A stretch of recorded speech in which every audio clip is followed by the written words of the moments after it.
Hello students, चलिए start करते हैं। प्रश्नावली 1.3 का प्रश्न संख्या 1 देखते हैं क्या है। सिद्ध कीजिए कि वर्गमूल 5 एक अपरिमेय संख्या है।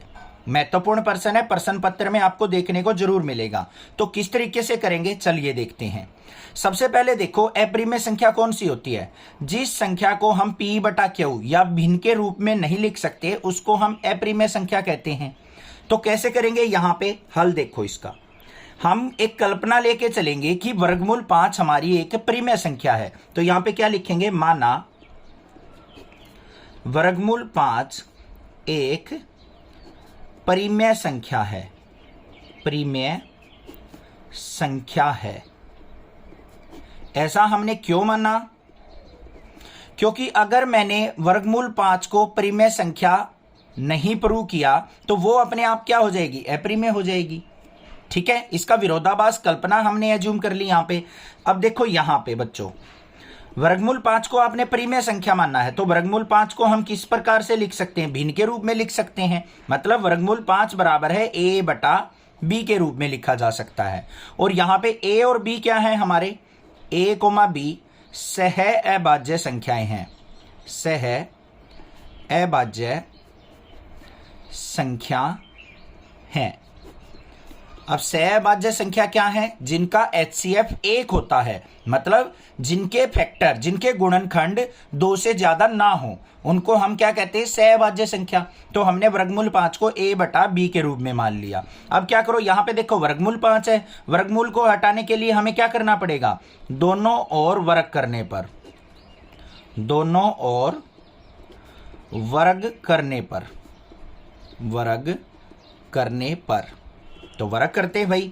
वर्गमूल 5 का वर्ग बराबर है a/b का वर्ग। कोई दिक्कत नहीं है। वर्गमूल 5 का वर्ग करेंगे तो 5 बराबर है a⁻2 बटा में b⁻2। यहां पे भी कोई दिक्कत नहीं होनी चाहिए, बिल्कुल आसान है। अब यहां पे देखो b⁻2 को उस तरफ लेके जाता हूं और 5 को नीचे लेके आता हूं तो क्या हो जाएगा मेरा? b⁻2 बराबर है a⁻2 भाग में 5। इसको ऐसे कर सकता हूं या नहीं? इसका मतलब क्या हुआ? a⁻2 जो है वो 5 से भाग हो जाएगी, 5 से विभाजित होगी। इसका मतलब क्या हुआ बच्चों?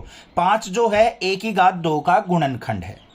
यही तो मतलब हुआ। अब देखो, जैसे मान लो 15 है, 15 के बटे में 5 है तो ये 5 से भाग हो रहा है, 5 3 15, तो 5 15 का क्या होता है? गुणनखंड होता है। तो यहां पे क्या हो जाएगा? 5 जो है a² का गुणनखंड है। तो यहां पे लिखेंगे हम, अतः 5 a² और a का गुणनखंड है, गुणनखंड है। ये लिख दिया हमने। अब मैंने इसको a² और a का गुणनखंड लिखा है। तो क्यों लिखा है? ध्यान से देखो बच्चों। अगर मान लो आपको कोई संख्या दे रखी है 25 और ये 5 से भाग होती है, 5 से भाग करेंगे तो क्या हो गया? ये 5 × 5 = 25, तो 5 25 का गुणनखंड है। और 25 किसका वर्गमूल होता है? 5 का वर्गमूल। तो इसको ऐसे भी तो लिखा जा सकता है, 5 का स्क्वायर भाग में 5। अब भी 5 इसका गुणनखंड है और यहां पे जो अंदर संख्या होगी उसका भी 5 गुणनखंड होगा। तो यही लिखा हमने, a² का भी और इसके वर्ग का भी हमारा क्या होगा? 5 गुणनखंड होगा। यहां तक समझ में आ गया?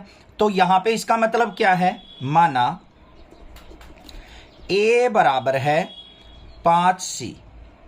अब ध्यान से सुनो बच्चों, अगर 5 जो है a का गुणनखंड है तो a बराबर है 5 का गुणज होगा। होगा या नहीं होगा? c क्या है? c एक पूर्णांक है, c एक पूर्णांक है। c कोई भी पूर्णांक हो सकता है। तो a बराबर क्या हो गया? 5c। अब यहां पे ध्यान से देखो, ये हमारा जो था वर्गमूल 5 बराबर a/b, इसको समीकरण 1 मान लेते हैं। तो यहां पे क्या लिखेंगे हम? समीकरण 1 से, समीकरण 1 से यहां पे क्या हो जाएगा? वर्गमूल 5 बराबर है a/b और a की जगह क्या रख सकता हूं मैं? 5c। तो यहां पे रख दो, वर्गमूल 5 बराबर है 5c/b। क्या लिख दिया हमने? वर्गमूल 5 बराबर है 5c/b। अब यहां पे भी देखो, जो हमारी दाई साइड है, बाई साइड, उसमें क्या है? वर्गमूल की संख्या है। तो हमें क्या करना पड़ेगा? यहां भी दोनों ओर वर्ग करने पर, दोनों ओर वर्ग करने पर तो दोनों ओर वर्ग करेंगे तो यहां पे क्या हो जाएगा, वर्गमूल 5 का वर्ग बराबर है 5c बटा b का वर्ग। तो यहां पे क्या हो गया, वर्ग से स्क्वायर कट गया, तो ये क्या आ गया, 5 बराबर है 5c की 2, ये 5 का वर्ग करेंगे 25c की 2 बटा b। यहां तक कोई दिक्कत नहीं होनी चाहिए। और b का 2 आ जाएगा, यहां पे b की 2 को इस तरफ लेके जाएंगे तो बराबर है क्या आ गया, 25 बटा 5c स्क्वायर। तो b की 2 का मान क्या आ गया, यहां पे 5 से काट कर देंगे इसको, तो 5c स्क्वायर आ गया b की 2 का मान। और c स्क्वायर का अगर मैं मान देखूं तो क्या हो जाएगा, 5 इसके भाग में चला जाएगा, b स्क्वायर बटा 5। अब देखो जैसे a स्क्वायर बटा 5 आया था, यहां पे क्या आ गया, b स्क्वायर बटा 5। इसका मतलब 5 किसका गुणनखंड है बच्चों, b स्क्वायर का भी और b का भी। तो यहां पे क्या लिखेंगे, अतः 5 b स्क्वायर और b का गुणनखंड है, गुणनखंड है। अब इसका मतलब ध्यान से देखो, हमने क्या किया था, a और b को सहअभाज्य संख्या मानना था। मतलब क्या थी वो, जिनके गुणनखंड ओनली 2 होंगे। एक तो वो संख्या खुद से और 1 होगा उसका गुणनखंड। बट हमने यहां पे 5 को भी a और b का गुणनखंड सिद्ध कर दिया।